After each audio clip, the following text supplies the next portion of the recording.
Eu vou ler para vocês um texto que me pegou de surpresa. Escreva, antes que seja tarde. Acabara de sair a notícia no jornal e após 40 dias de isolamento, acabou. 40 dias atrás. Aos 45 anos, ela deixou de existir. Era um domingo ensolarado. Tinha terminado de dar banho em seus filhos mais rápido que de costume para entrar numa discussão que, pela sua experiência de vida, só a levaria ao sofrimento. Movida talvez por um instinto de autodestruição, resolveu, mais uma vez, discutir sobre algo que a incomodou muito. E apesar de ter passado a manhã toda pensando e remoendo palavras que já eram doloridas o suficiente, não se conteve e abriu sua boca. 16.656 dias de vida, e sua existência desmanchou-se entre os dedos de suas mãos. Nunca tinha dado muito valor à própria existência, e não se lembrava de um dia vivido sem que o pensamento de morte lhe viesse à cabeça. Este pensamento já lhe era tão constante que passava despercebido, e diversas vezes se assustava acordando acordada em meio a sonhos mórbidos. Apesar disso, no momento que sua existência terminou, se deu conta de que aquilo da qual ela queria se livrar, ainda assim, era uma vida, uma existência.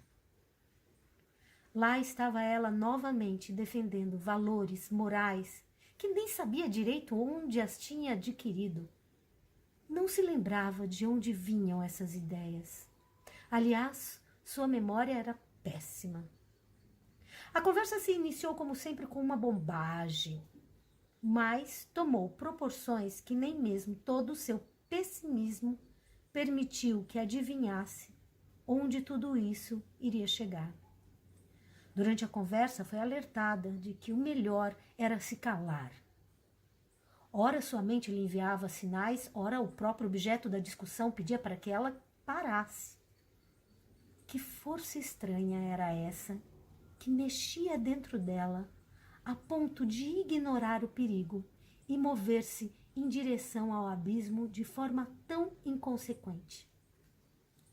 Enquanto se dirigia à beira do abismo, se perguntava como realmente era alguém dotado de inteligência, já que essa atitude de ir contra o instinto de sobrevivência apenas revelava a sua burrice extrema. O abismo.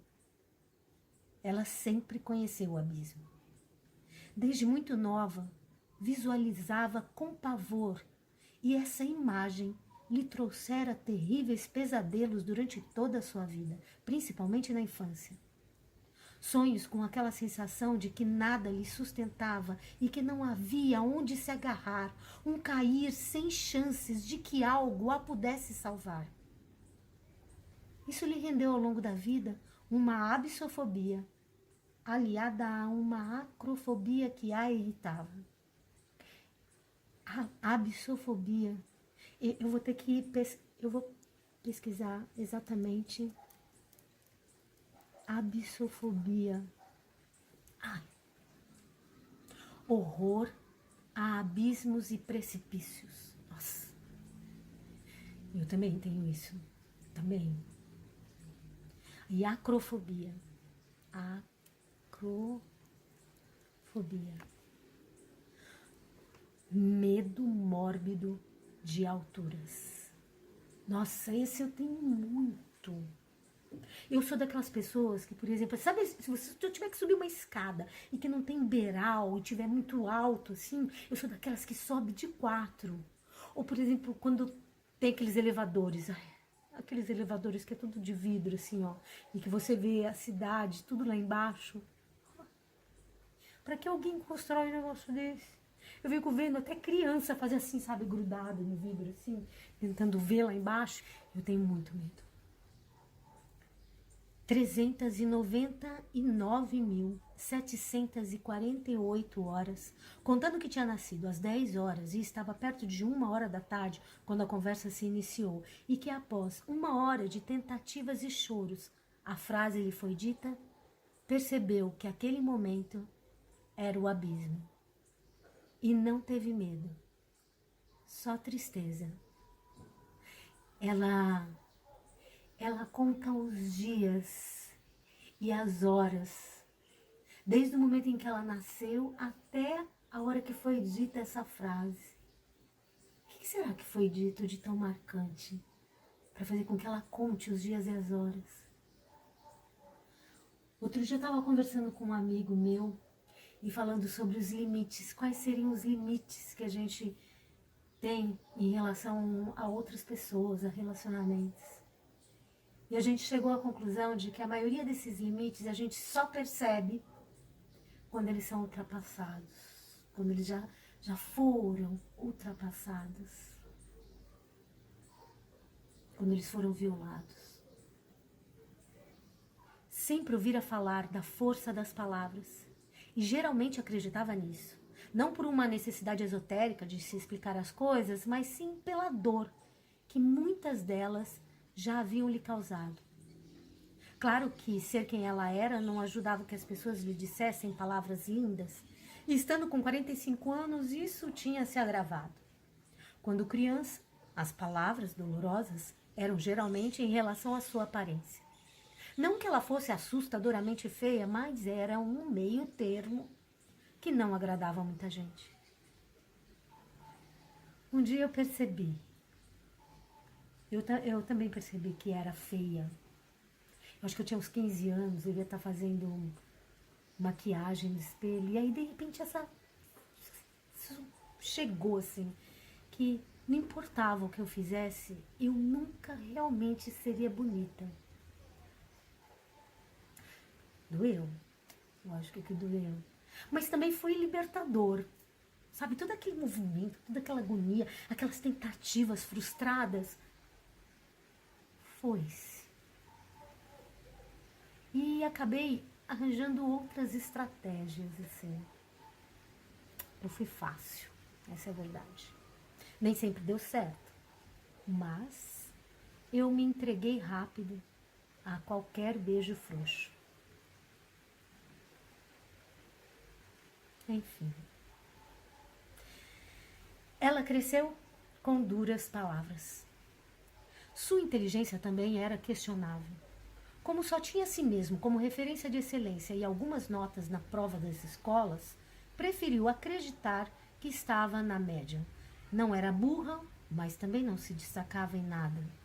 Sem beleza e sem QI alto, ficou difícil não passar despercebida por todos que conviviam com ela e acabou por contar apenas consigo mesma. Por isso, divagava e pensava sobre a vida em completo silêncio, em completa solidão, achando que era isso que todo mundo fazia. Algumas vezes escrevia seus pensamentos em papéis soltos, porém, ela tinha queimado esses pensamentos soltos há muito tempo. Era proposital que agora, neste domingo de sol, com o corte final da sua linha com a existência, esse queimar de pensamentos escritos viessem à sua lembrança. Percebeu que sua não existência estava sendo programada e projetada há longo tempo e que nada mais poderia ser feito. Mesmo assim, num último suspiro para tentar entender o que estava acontecendo, tentou lembrar quando foi que esse projeto se iniciou. E a primeira imagem que teve foi da sua mãe.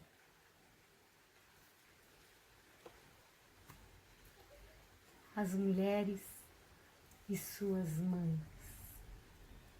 Sempre. As mulheres e as mulheres. Como é forte em nós as imagens das nossas ancestrais, das nossas mulheres, das mulheres fortes que passaram nossa vida, ou não. É engraçado que a gente foi educada para odiar, para não gostar, para vê-las como rivais de uma certa forma. E isso causa uma dor profunda na alma da mulher.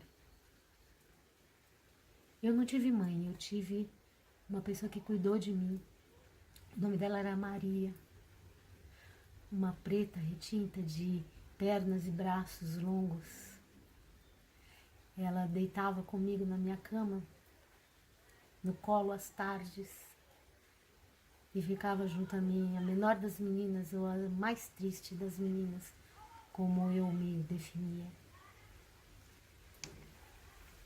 Maria. Após aproximadamente 23.984.880 minutos de ter saído da barriga de sua mãe, voltava a pensar nela. Os olhos de sua mãe sempre tiveram algo que nunca compreendeu, até aquele momento. Os gritos diários, as humilhações, a total inexistência de preocupação dos próprios filhos com a sua existência e a dominação masculina devem ter-lhe roubado a vida também. Qual teriam sido as palavras que deram o golpe final em sua mãe? Impossível saber disso agora. Mas ficou estarrecida ao perceber essa sua semelhança com a situação de sua mãe e se esforçava para entender por que tinha tomado tantos caminhos iguais. Também agora pouco importava, era tarde demais. Sua existência tinha acabado. Continuaria viva e sem existência, ou encarava a vontade de não ter nenhuma delas. Por fim, essa tristeza tomou conta do restinho do seu peito, a última parte a deixar de existir. Apagou-se como um último cisco de chama de uma vela, aquele pontinho vermelho antes da fumacinha que sinaliza que o fogo se foi. Ai, eu já vi isso. É bonito mesmo. Assim, um segundo antes da chama apagar de vez, ficou um pontinho vermelho no pavio da vela e aí sai a fumacinha. Essa fumacinha dela ela fala, é a tristeza. A tristeza foi a última parte dela que deixou de existir. Ela estava terminando de existir, a última coisa que saiu foi a tristeza. Ela tinha 45 anos, ou 16.656 dias, ou 399.748 horas, ou aproximadamente 23.984.880 minutos, ou ainda perto de 1.439.092.800 segundos, e deixou de existir. Me impressiona tanto ela contar.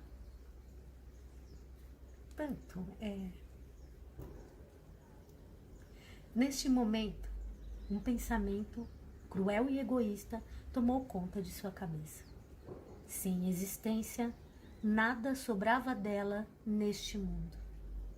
Era um pensamento que lhe provocava uma certa vergonha. Por que sua existência devia ser considerada? Por que queria que sobrasse algo? Ninguém vai saber que estiver aqui. E embora isso não importasse a ninguém, talvez devesse escrever e deixar isso registrado. Estive aqui com uma existência que se desfez, mas ainda assim uma existência. Assim começou o seu livro, amorfo, mas livro. Ela se perdia em seu horizonte, seus olhos se prendiam a ideias que lhe afloravam a pele. Sua grandiosidade extrapolava os limites de sua pele, e essa pele era limitadora, esticando sua prisão.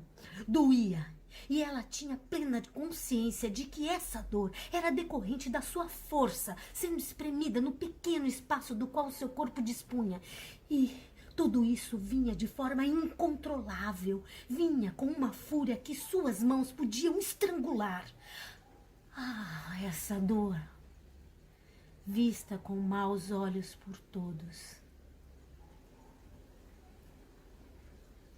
Achou todas essas palavras inúteis e de mau gosto e foi dormir. 39 dias atrás. Aquela noite ela sonhou. Sonhar foi o que ela mais fez no seu quarto. Abriu os olhos e tentou lembrar-se deste sonho.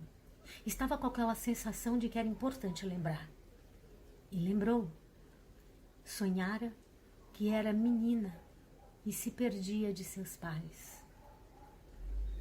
De sua perspectiva, o mundo era gigante e as pessoas gigantes. Pode ser que a anatomia dos seus olhos enormes a levassem a pensar assim, dando uma visão panorâmica de tudo que a rodeava, causando a impressão superdimensionada do mundo e das pessoas dentro da cabeça dela. Talvez. No sonho, andava distraída e olhava para o teto. Na verdade, procurava o teto em meio a tanta gente maior que ela. De sua perspectiva, sempre de baixo para cima, só conseguia lembrar-se das coisas e das pessoas vistas desta maneira. Sempre diferente, sempre gigantes. Enquanto procurava o teto, contava alguma história para ela mesma, deixando a vida menos solitária numa terra de gigantes. Ela vivia contando histórias para ela mesma. Não eram histórias felizes, mesmo assim. Como contava histórias para si mesma, o tempo todo não percebeu que tinha saído do lugar, e muito menos que os gigantes que estavam ao seu redor não eram os mesmos. Lembrava que estava de mãos dadas com uma mão gigante. E como vivia num mundo onde tudo era gigante, inclusive a distância entre a sua mão e a mão que segurava, soltou essas mãos, pois seu braço estava doendo de tanto ficar para cima.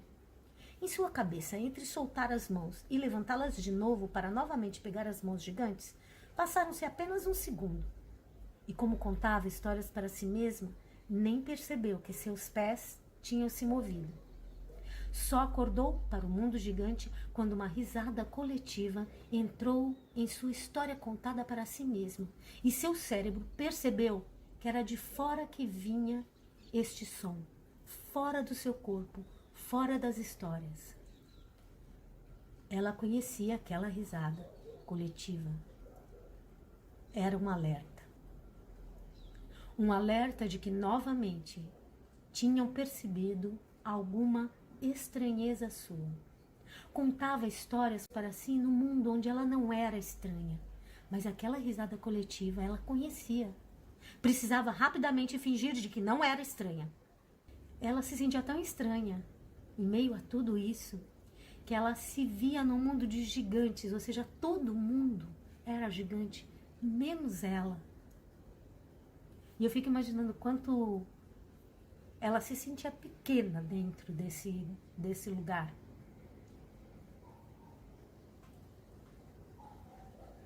Após a risada e a saída abrupta de sua história que contava para si, percebeu que as mãos gigantes não eram as mesmas que eram antes. Demorou alguns segundos para perceber que o gigante dono desta mão não era o gigante que cuidava dela. Rapidamente soltou e ficou sem as mãos de gigantes. E apesar de todos ao redor, todos os gigantes acharem graça do susto para ela, aquilo nada tinha de engraçado. Enquanto os gigantes procuravam as mãos certas, ela se esforçava para entender o que era aquela dor que sentia e que lhe impedia de correr novamente para suas histórias. Sentia-se envergonhada mais uma vez, e não eram poucas as vezes que tinha esse sentimento. Sempre fazia coisas estranhas e tolas de criança distraída que provoca risos em gigantes, fazendo-a despedaçar-se por dentro, já que não compreendia direito o humor dos gigantes. Mas desta vez, Não era somente vergonha que sentia. Tinha algo mais no saber que as mãos de gigantes que deviam cuidar dela não estavam ali. Se já era assustador ser tão pequena, imagine não ter mãos cuidadosas por perto. Isso era a solidão, mas ela ainda não sabia disso.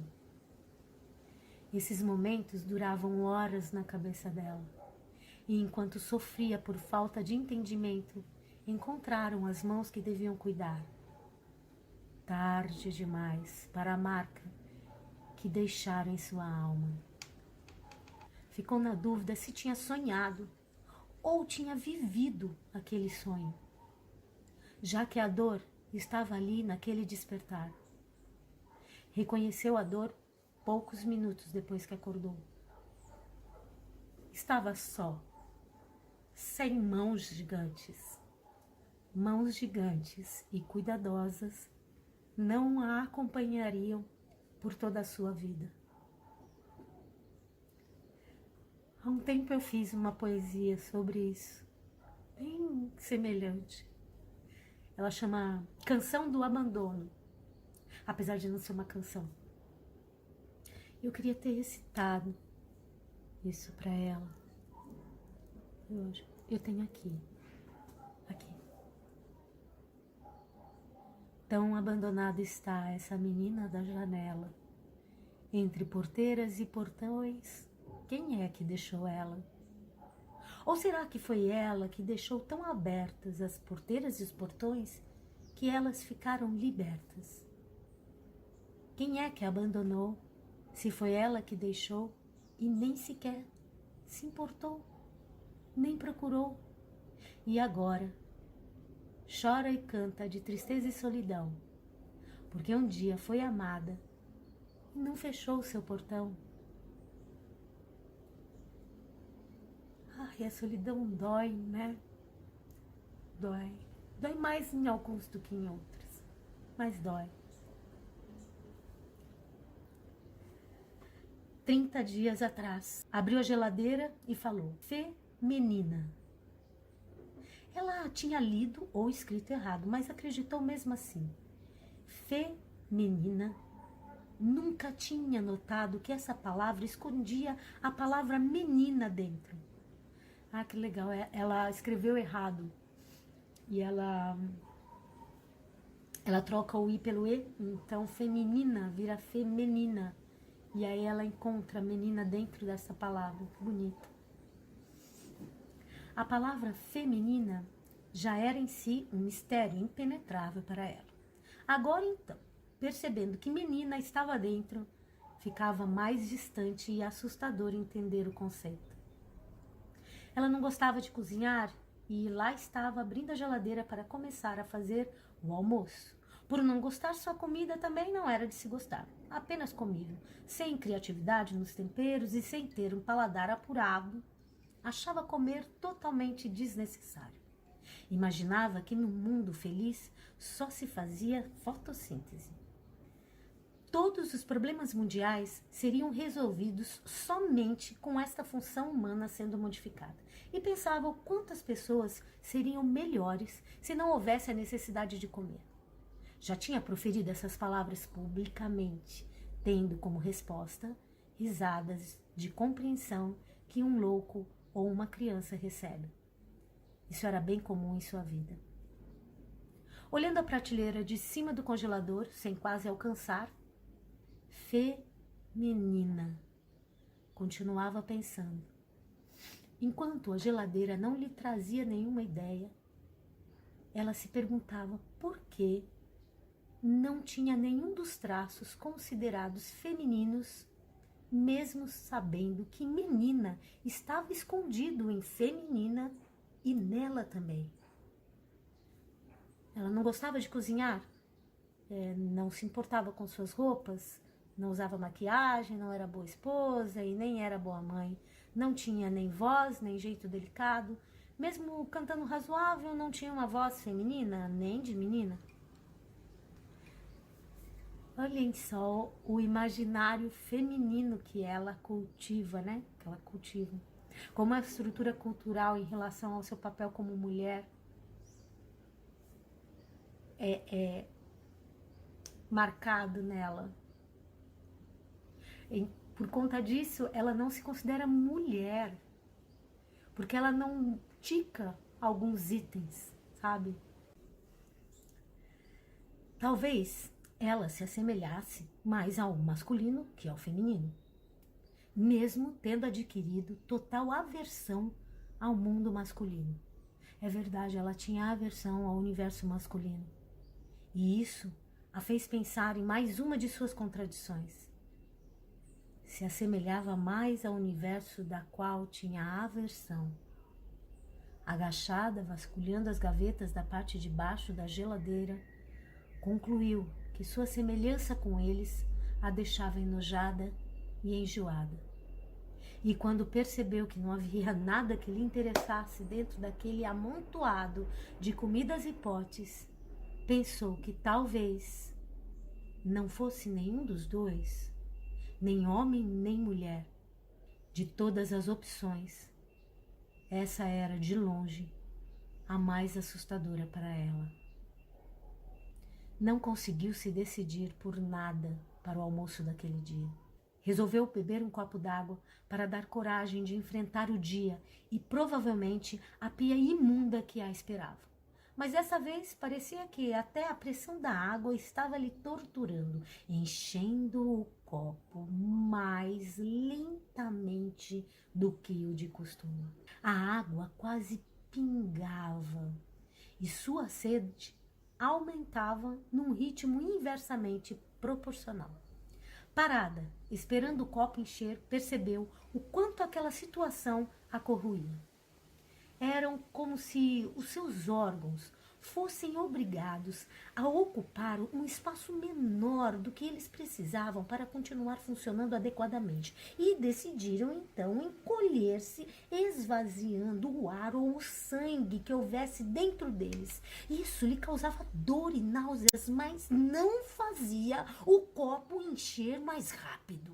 Precisava encher-se por dentro de algo antes que seus órgãos sumissem. Bebeu sua água e voltou ao mundo. A pia estava imunda, como era de imaginar. Olhou para o lado e o fogão era de se chorar.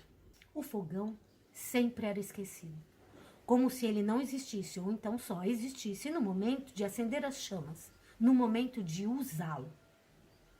Riu, ao perceber a idiota analogia que fez consigo mesmo, e não limpou o fogão primeiro. Guardaria primeiro a imensa louça que estava limpa, seca, querendo ir para o armário descansar um pouco. Guardou peça por peça, devagar, com medo de que suas mãos não lhe obedecessem e partisse tudo ao meio ou jogasse na parede com a força que girava dentro dela.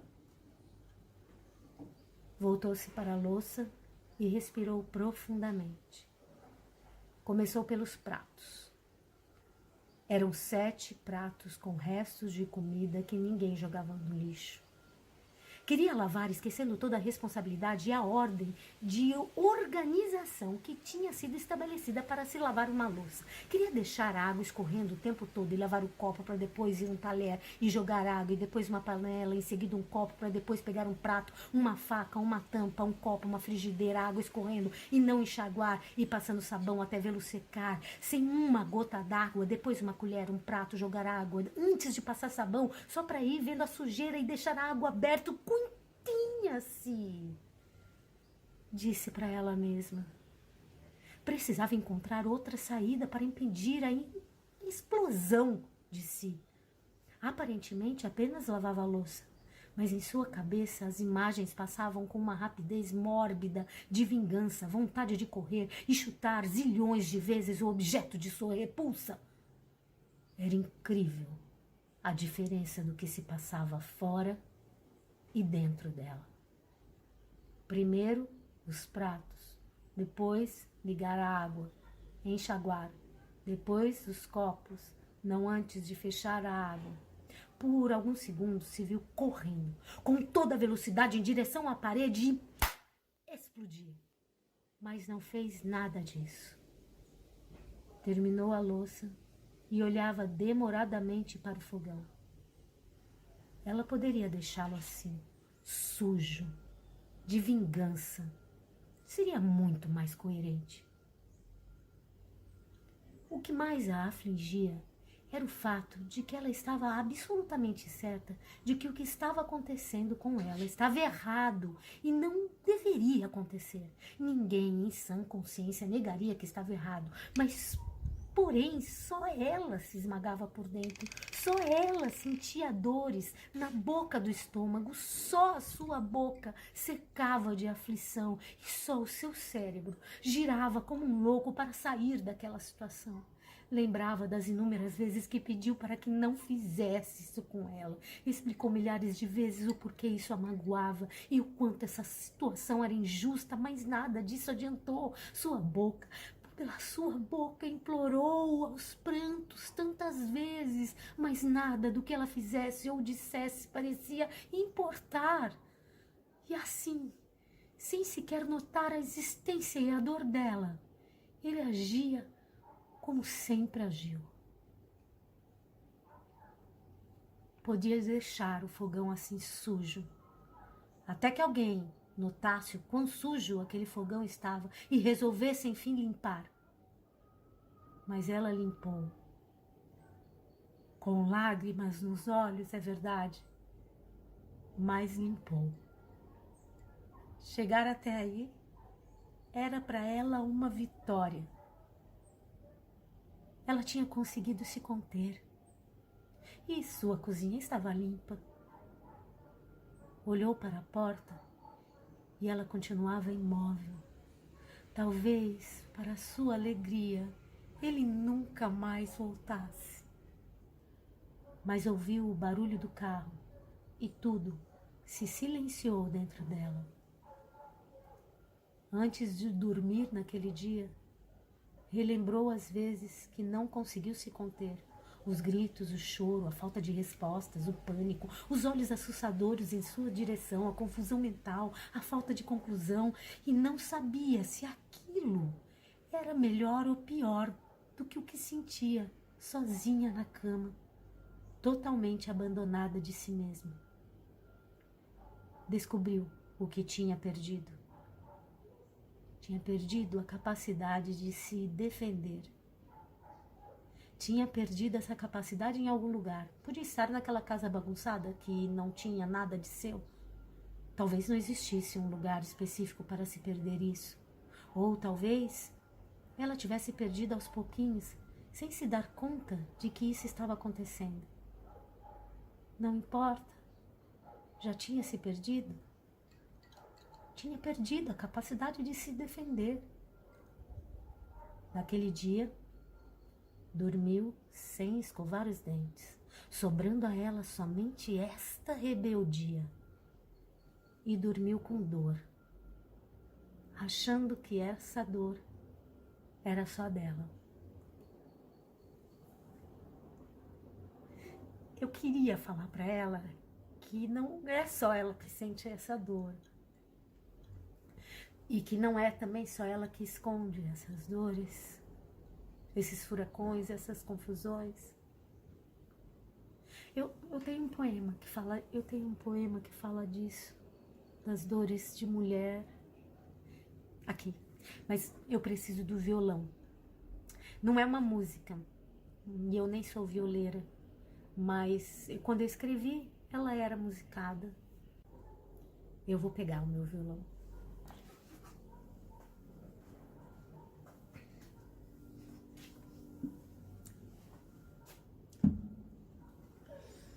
Vamos ver se eu consigo tocar.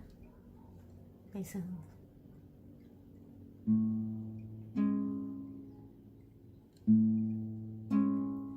Todas temos dores. As dores de mulher. As dores dos olhares cobiçosos. Dos olhares com desdém.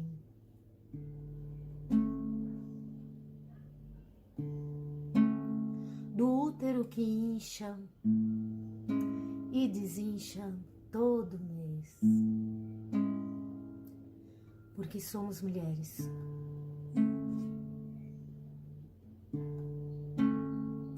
Dores do que não nos foi permitido. As pernas abertas ao sentar, do cabelo solto e emaranhado, da virilha e axila natural, do prazer sexual. Porque somos mulheres. Temos as dores dos que nos julgam.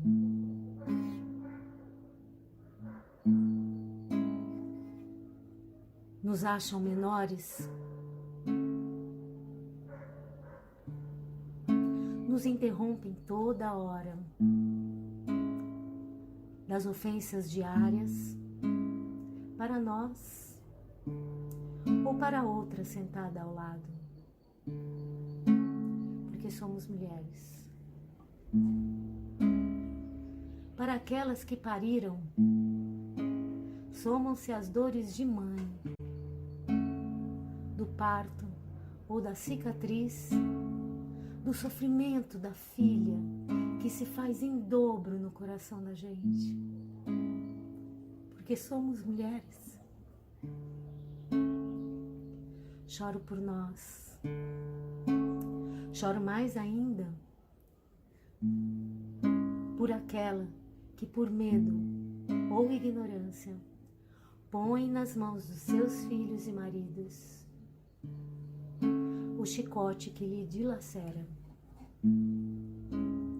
Quantas dores elas devem carregar. Choro por elas e quero estender-lhes a mão, colocá-las como irmãs, porque no fundo dos olhos vemos a dor, porque somos mulheres. Faça seu teatro, pose para a foto, escondendo as suas correntes nos pés. Mas na hora H, lembre-se, estamos aqui porque somos mulheres.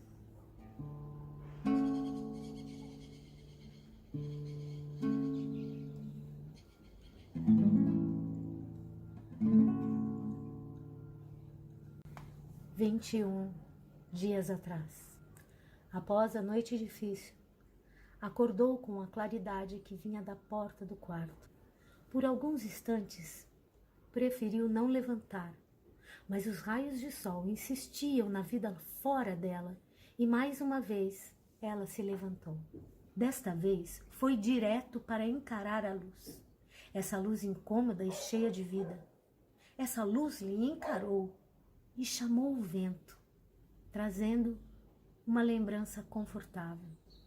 Num dia qualquer de sol, mas com temperatura amena, ela passeava com seus 2 filhos. A brisa fresca deixava uma sensação de leveza como nunca havia sentido em sua vida. Ou talvez apenas ela não tivesse notado isso em outro momento. A vida tinha sido muito pesada para ela. E aquele sentimento de leveza era extremamente novo e prazeroso. Fechou os olhos e tentou eternizar aquele momento. Não queria perdê-lo, nem queria deixar de vivê-lo intensamente, mas precisava guardar em algum lugar dentro dela mesma para nunca mais esquecer. E ninguém lhe tirar essa lembrança. Respirou fundo, gravou e fotografou o momento na sua mente. De alguma forma já sabia que um dia iria precisar desta foto e que anos mais tarde essa lembrança estaria lá. Sentia o vento suave, o calor aconchegante, o cheiro de praia misturado ao cheiro de seus filhos. O sol, o vento, a sensação na pele, a praia, os cheiros e os sorrisos de seus filhos. A visão era a mais linda possível, digna de uma pintura.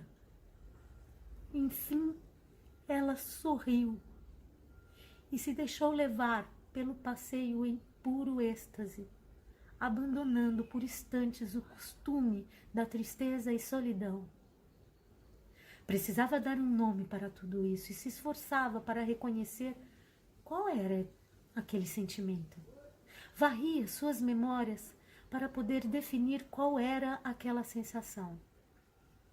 Uma coisa ela sabia, era totalmente diferente da sensação que vivenciava antes de sair para o passeio. Que mistura era aquela de boas sensações, aliada à beleza e suavidade? Era a tal felicidade. Seus olhos se molharam.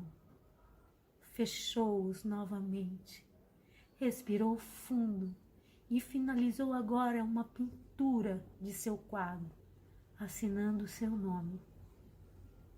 Ela sabia que anos mais tarde ainda se lembraria deste passeio com cheiro e nome. Hoje, após uma noite difícil, com a junção dos raios de sol, o vento e o cheiro de seus filhos vindo do quarto, essa lembrança a salvou. Não chegava a sentir o que pintou no quadro, mas saber que tinha sido ela a autora lhe fez andar mais suave pela sua casa. Bonito isso. Ela, há um tempo atrás, guardou uma foto na cabeça, uma pintura. Ela pintou para ela mesma uma lembrança da felicidade. Qual seria meu quadro de felicidade? Que me faz sair da zona neutra.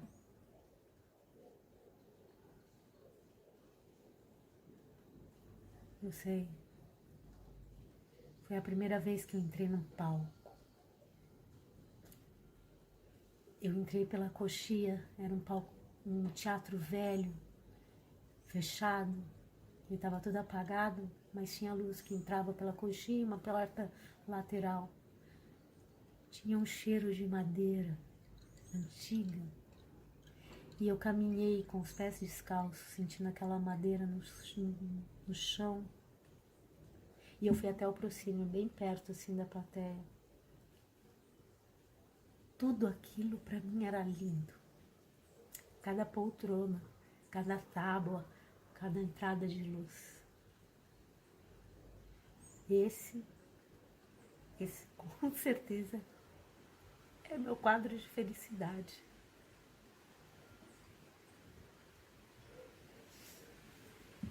Obrigada. 12 dias atrás.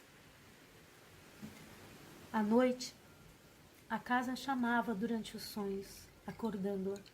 Não sabia por quê, mas desde o início desse isolamento, isso se tornou constante. Era mais fácil viver a noite com todos dormindo. O silêncio para ela era uma bênção. A falta de gente também era uma satisfação. Ela saía em silêncio do quarto, abria a janela e o ar frio da noite entrava em seu pulmão, trazendo um alívio imenso. Como se estivesse sufocada e um segundo antes de deixar a vida para trás, o ar inflava em seu peito e lá estava ela de volta à vida. Acordava com tanta frequência que nem se lembrava das noites em que o sono era contínuo. Na primeira vez que acordou, no meio da madrugada, ficou bastante assustada. No escuro, com aqueles feixes de luz de rua entrando pela janela, e levantou-se correndo para abrir e espantar o medo que estava sentindo. Após o ar frio penetrar sua alma e resfriar o medo, olhou para a cidade em silêncio. Ninguém nas ruas, nem um carro, ninguém acordado como ela, ninguém assustado, ninguém com frio, ninguém sofrendo. Ela sabia que era uma ilusão. Nesse mesmo instante, milhares de pessoas estavam morrendo pelo mundo, chorando, com fome, sede, tristeza, mas ali, até onde os seus olhos alcançavam, a vida estava parada, sem dor, sem gritos. E pensou: se eu gritar socorro agora, ninguém me escuta. Aquele vazio de gente era algo que ela não tinha sentido ainda. Não era uma solidão normal do seu dia a dia, era um vazio aliviador. E por alguns momentos imaginou: e se sempre fosse assim? Só ela vagando pela vida. A primeira coisa que faria era tirar a roupa e procurar um parque com um balanço. E ali ficaria horas até sentir fome. Depois procuraria algo para comer e depois não saberia mais o que fazer. Nada lhe surgiu à mente além do fato dela poder ser quem ela quisesse. Não sentia medo da cidade vazia. Isso porque seu pior medo era de gente mesmo. E sem gente não haveria por que ter medo. Encostou seu corpo na beirada da janela e apoiou a cabeça sonolenta em suas mãos. Encostada assim, viu o céu cheio de estrelas. O céu preto e limpo deixavam as estrelas muito brilhantes. E como não tinha lua para roubar toda a beleza do céu, as estrelas estavam mostrando a sua cara, como se fosse um desfile de crianças brincalhonas com as roupas de suas mães. Olhou para todas procurando companhia, mas continuou se sentindo só.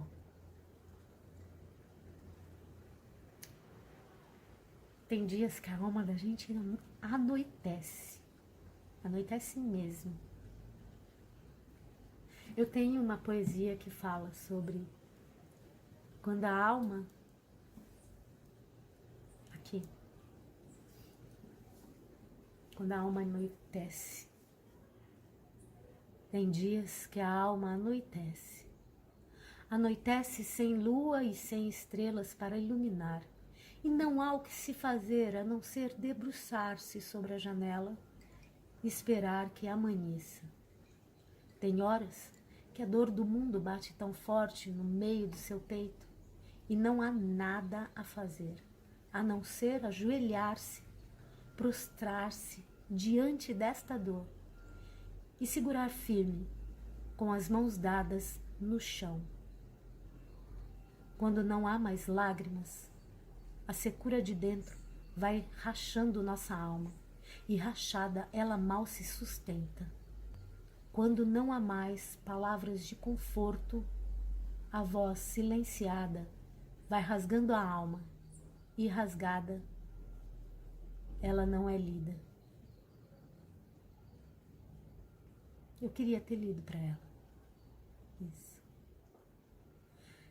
16 dias atrás, parada, no instante de começar o dia, ela lembrava que estava acordando mais uma vez após tantos anos no mesmo lugar. E uma vontade surgia dentro dela. A vida é longa demais para quem parou pelo menos uma vez nesse instante. Todos os dias, essa vontade aparecia do nada. Ela pensava enquanto estava sentada na cama. Às vezes, logo quando acordava, o primeiro ar que entrava em seu peito era infestado dessa vontade. O primeiro sinal de luz, a vontade aparecia. Essa tal vontade chegava de lugar nenhum e sem nenhum aviso, mas ela vinha sem pontualidade, mas com assiduidade. Quando ela vinha durante o almoço era a pior hora, pois precisava se concentrar muito para ser a dona de casa, cozinheira responsável que alimenta sua prole e encontrar forças sobre-humanas para não sucumbir a tal vontade. Outros dias a vontade aparecia antes de dormir, e isso era um alívio. Bastava deitar, dormir e não ser, torcendo para que a vontade fosse satisfeita enquanto dormia, sem dor. Mas hoje, ela chegava junto com o primeiro ar acordado, e sabia com isso que seu dia seria de um pesar maior, pois passaria o dia tentando escapar e ainda assim teria que viver o dia sem que ninguém notasse que aquela vontade estava ali andando ao lado dela e a seguindo como uma sombra que só desaparece quando se acaba a luz.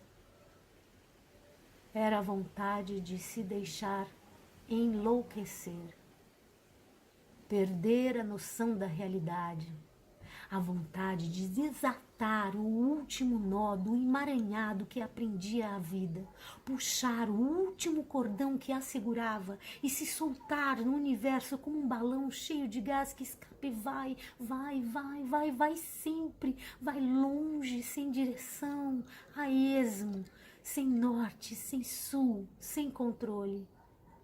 Adoraria enlouquecer e assim ter o perdão de todos por pensar e ser quem ela era. Todos olhariam com pena para sua loucura e assim ela poderia ser quem ela realmente era, falar o que realmente pensava e viver como acreditava que deveria se viver. Ser louca seria a sua última saída de mestre. Ninguém mais ligaria, nem ela mesma, já que tinha enlouquecido. Imaginava-se vagando com gestos desordenados e sem parar de falar. Melhor do que isso, ela não se importaria, ninguém se importaria. Ela é louca! Só esse comentário já bastaria. Ser louca permitiria que ela vivesse sem dores, sem amores, de alma completa e coração não partido. A única maneira que ela acha que o coração dela podia ser não partido era enlouquecer. E todo mundo tem vontade de não ter o coração partido. Eu tenho coração partido. Eu vou poetizar de novo, porque isso é muito marcante aqui. Hoje acordei, meu coração estava partido e fui investigar. O que cortou meu coração? Sim, o que e não quem. Tomei meu café com o coração partido. Arrumei minha cama com o coração partido. Lavei minha roupa e ele ainda estava partido. Sentei ao lado dos meus cachorros, limpei o meu quintal, reguei algumas plantas, olhei meus filhos dormindo, ainda investigando o que partiu meu coração. Olhei o céu, o sol, esperei pela lua e as estrelas.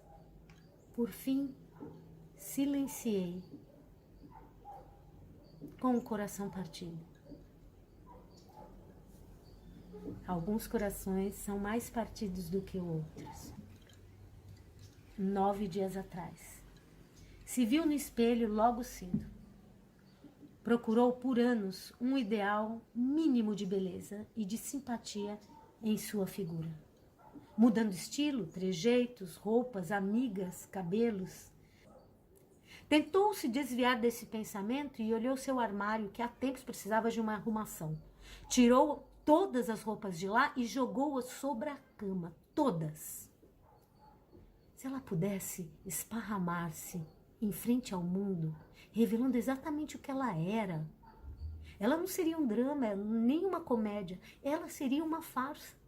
As pessoas com certeza se afastariam, mantendo uma distância segura dela. Antes de começar a dobrar suas roupas e colocá-las arrumadas no armário, decidiu que só colocaria o que realmente gostasse. Pensava como seria um armário e uma vida perfeita. Com um vestido decotado nas mãos, que não usava há anos, decidiu que numa vida ideal não permitiria nenhum tipo de violência acontecesse em sua vista. Ela tinha roupas velhas demais, algumas até rasgadas no meio daquele monte de roupa. Ela recolheria todo e qualquer lixo no chão no mundo ideal e xingaria o autor que fizesse esse delito. E, na verdade, nesse caso, talvez aceitasse a violência. Colocou algumas roupas em cabides. No mundo ideal, ela penduraria pelos pés os estupradores e chutaria a bunda de quem derruba árvores, novamente aceitando a violência. Jogou todas as roupas de cor amarela fora, que ela sempre odiou, e lembrou de quem gostava dessas roupas. Num armário ideal, sugaria a vida de todos os pedófilos. Numa vida ideal, num armário ideal. E começou a dobrar somente o que gostava. Esmagaria todos os ladrões, não os ladrões de comida, mas os ladrões de humanidade, as corporações, os grandes latifúndios, pois para ela isso era roubar. Fuçou procurando ainda se existia algo de útil por ali. Lembrou-se que quebraria todas as garrafas de álcool e sabotaria usinas nucleares, plataformas de petróleo, para que nada mais funcionasse. Com tudo isso, o seu armário estava bem vazio e o chão não se enxergava. No mundo ideal, viveria sozinha, mas confiaria em todos, sem exceção. Comeria só doces, não por fome, mas por prazer, e olharia sempre para o céu. Andaria por aí sem destino e conversaria sobre filosofia com todos que cruzassem o seu caminho desgovernado. Nunca mais ouviria ofensas de ninguém. E sempre levantaria e apontaria o dedo, mandando o ofensor: cala a tua boca. Abraçaria muitas crianças e dormiria com os pés sempre quentinhos. Acolheria toda e qualquer pessoa e animal que precisasse. Assim, começou a ensacar todas as roupas que não lhe serviam. Ou ela não quisesse mais. Num armário ideal, fugiria correndo e gritando quando tivesse medo e deixaria todas as lágrimas rolarem sem tentar esconder. Choraria sem medo quando bem entendesse. Contaria histórias verdadeiras e não verdadeiras, fingindo que todos acreditavam nelas. Talvez tivesse apenas 2 mudas de roupas largas, um casaco, um chinelo e um sapato confortável. Usaria sempre chapéu sobre seus cabelos trançados. Se cavasse mais fundo ainda, se ela fosse ela mesma, se revelaria como uma farsa. E apenas não viveria, já que seu verdadeiro eu era um não viver, uma não vida. Olhando o saco cheio de roupas para jogar fora, guardou-as novamente no armário e fechou. Ela tira tudo e coloca tudo de volta. É tão difícil sair dessa, né, realizar essa transformação. Ela o tempo todo pensa, ela o tempo todo tenta, mas não consegue. Parte de nós deixa de existir todos os dias. Ou a cada dia nós existimos menos. A cada hora, a cada minuto, a cada segundo, a cada olhar, cada palavra, cada máscara que usamos nos faz existir menos.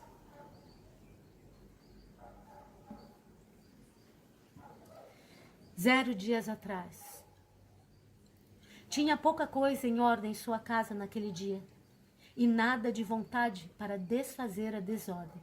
O dia tinha acontecido de forma estranha. Nada fora do normal, fora dela, mas por dentro. A sua desatenção estava extremamente evidente naquele dia. Ouvia metade das coisas que falavam e sua cabeça só conseguia contar os gritos, as broncas, as ofensas, os destratos. 24 gritos, 3 ofensas, 12 destratos, 36 broncas. 37 broncas.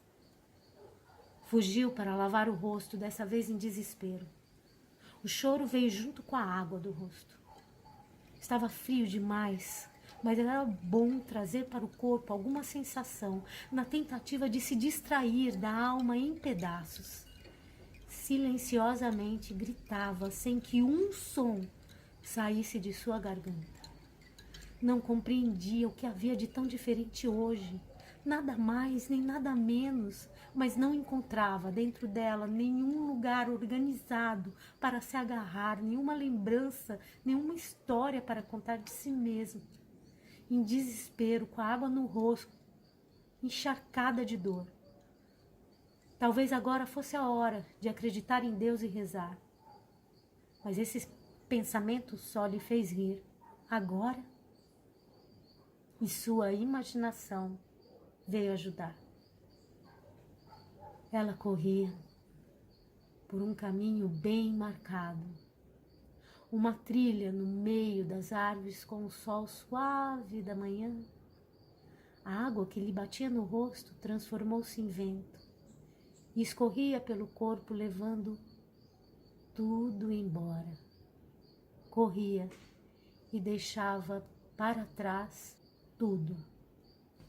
Fotos, ele, pesadelos gigantes, sua mãe, quarto, o teto, mãos, a cozinha, os temperos, feiura, geladeira, infância, masculino e feminino, 269 mil gritos, passeios, casamento, louça, água, náuseas, casa, fogão, 899.758 ofensas, correr, pratos, restos de comida, lixo, copo, talher, faca, tampa, frigideira, sabão, vingança, porta, vento, sol, bebida, vontade, loucura, janela, 1.254 broncas, ruas vazias, estrelas, solidão, isolamento, espelho, armário, roupas, vestido, cama, cabides, amarelo, pedófilos, ladrões, usinas e plataformas, 349 mil destratos, 2 mudas de roupas largas, um casaco, um chinelo, um sapato confortável, chapéu,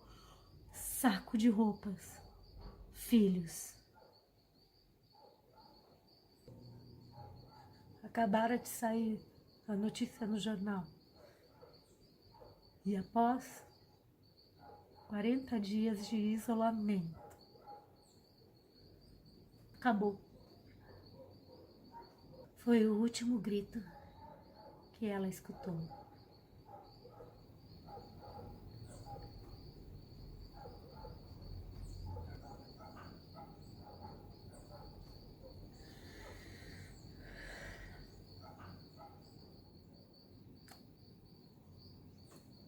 Acabou.